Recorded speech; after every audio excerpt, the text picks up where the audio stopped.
Ces derniers jours, Julien Burt se retrouve dans la tourmente. Le célèbre candidat de télé-réalité est visé par de graves accusations prononcées par son ex Ilona Go. Sur YouTube, cette dernière a partagé plusieurs vidéos dans lesquelles elle explique qu'il lui devrait énormément d'argent, à savoir 80 000 €, mais surtout qu'il se serait montré violent à son égard. La jeune femme a rapporté un épisode en particulier lorsque, après une soirée arrosée, Julien Burt l'aurait étranglée. S'il a bien tenté de se défendre et de démentir les faits qui lui sont reprochés, Julien Burt a plus tard été accablé par des échanges téléphoniques dévoilés par Ilona, à travers lesquels il semble reconnaître d'avoir porté la main sur elle et s'excuse. « Je suis encore une fois désolé. Je n'aurais jamais aimé en arriver là. Je te le promets que je suis désolé », lui adresse-t-il. À la fin de sa dernière vidéo, Ilona Go, qui souffre d'une grave dépression, confie envisager de porter plainte pour de bon contre Julien Burt.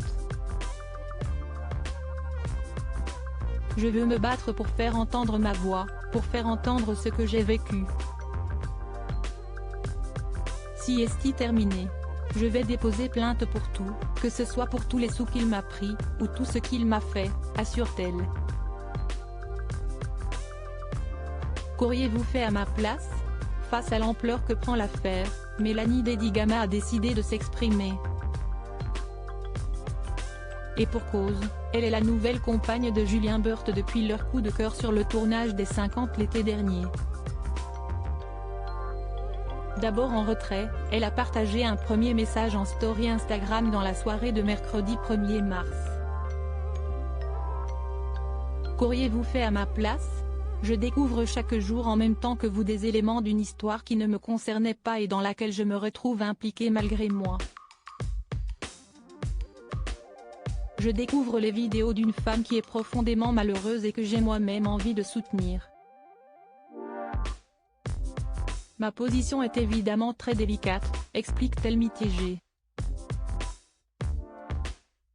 Et de continuer sans réellement prendre position, voilà pourquoi je restais dans le silence. Afin de ne blesser personne, pour ne pas être maladroite. Je condamne évidemment toute forme de violence, qu'elle soit faite à des femmes comme à des hommes et n'importe quels êtres vivants. La violence doit être punie. La justice est là pour prendre la parole face à cette situation car elle est la mieux placée pour prendre une décision.